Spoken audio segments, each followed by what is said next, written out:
ಬೆಂಗಳೂರಿನಲ್ಲಿ ನವವಿವಾಹಿತೆ ಆತ್ಮಹತ್ಯೆ ಮಾಡಿಕೊಂಡಿದ್ದಾರೆ. ನೇಣು ಬಿಗಿದುಕೊಂಡು ಆತ್ಮಹತ್ಯೆಗೆ ನವವಿವಾಹಿತೆ ಶರಣಾಗಿದ್ದಾರೆ. ಫ್ಯಾನ್ಗೆ ನೇಣನ್ನ ಬಿಗಿದುಕೊಂಡು 25 ವರ್ಷದ ಶ್ವೇತಾ ಸದ್ಯ ಆತ್ಮಹತ್ಯೆ ಮಾಡಿಕೊಂಡಿರೋದು. ಈ ಕುರಿತಂತೆ ಅಪ್ಡೇಟ್ ಸಿಗ್ತಾ ಇದೆ. ಕಾಮಾಕ್ಷಿಪಾಳ್ಯ ಠಾಣಾ ವ್ಯಾಪ್ತಿಯ ಸುಂಕದಕಟ್ಟಿಯಲ್ಲಿ ಈ ಘಟನೆ ನಡೆದಿದೆ.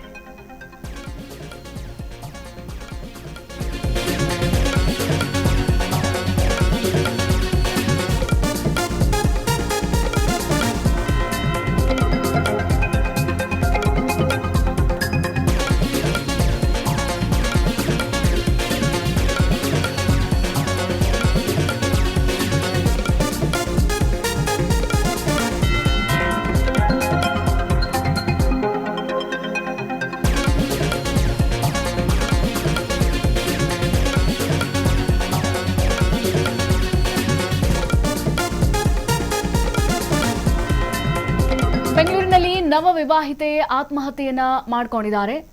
ನೇಣು ಬಿಗಿದುಕೊಂಡು ಸದ್ಯ ಈ ನವವಿವಾಹಿತೆ ಆತ್ಮಹತ್ಯೆಗೆ ಶರಣಾಗಿದ್ದಾರೆ. ಅದು ಕೂಡ ಫ್ಯಾನ್ಗೆ ನೇಣು ಹಾಕೊಂಡು 25 ವರ್ಷದ ಶ್ವೇತಾ ಆತ್ಮಹತ್ಯೆ ಮಾಡಿಕೊಂಡಿರುವಂಥದ್ದು. ಕಾಮಾಕ್ಷಿಪಾಳ್ಯ ಠಾಣಾ ವ್ಯಾಪ್ತಿಯ ಸುಂಕದಕಟ್ಟಿಯಲ್ಲಿ ಈ ಘಟನೆ ನಡೆದಿದೆ. ಡೆತ್ ನೋಟ್ ಬರೆದಿಟ್ಟು ಶ್ವೇತಾ ನೇಣಿಗೆ ಶರಣಾಗಿದ್ದಾರೆ. 4 ತಿಂಗಳ ಹಿಂದೆ ಪ್ರೇಮ ವಿವಾಹವಾಗಿದ್ರು ಶ್ವೇತಾ. ನನ್ನ ಸಾವಿಗೆ ಗಂಡ ಹಾಗೂ ಅವನ ಅಕ್ಕನೇ ಕಾರಣ ಅಂತ ಹೇಳಿ ಡೆತ್ ನೋಟ್ನಲ್ಲಿ ಶ್ವೇತಾ ಉಲ್ಲೇಖ ಮಾಡಿದ್ದಾರೆ.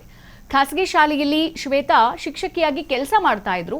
ಸದ್ಯ ಈಗ ಘಟನಾ ಸ್ಥಳಕ್ಕೆ ಪೊಲೀಸರು ಭೇಟಿ ಕೊಟ್ಟಿದ್ದಾರೆ. ಪರಿಶೀಲನೆ ಕೂಡ ನಡೀತಾ ಇದೆ. ಬೆಂಗಳೂರು ಕಾಮಾಕ್ಷಿಪಾಳ್ಯ ಪೊಲೀಸ್ ಠಾಣೆ ವ್ಯಾಪ್ತಿಯ ಸುಂಕದಕಟ್ಟಿಯಲ್ಲಿ ಈ ಘಟನೆ ನಡೆದಿರುವಂಥದ್ದು. 25 ವರ್ಷದ ಶ್ವೇತಾ ಸದ್ಯ ಸುಸೈಡ್ ಮಾಡ್ಕೊಂಡಿದ್ದಾರೆ.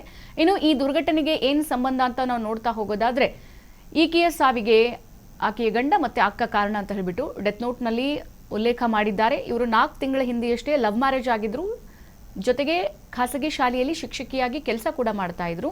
ಇನ್ನು ಘಟನೆ ಮಾಹಿತಿ ತಿಳಿದ ಕೂಡಲೇ ಸದ್ಯ ಕಾಮಾಕ್ಷಿಪಾಳ್ಯ ಪೊಲೀಸರು ಸ್ಥಳಕ್ಕೆ ಭೇಟಿ ಕೊಟ್ಟಿದ್ದಾರೆ.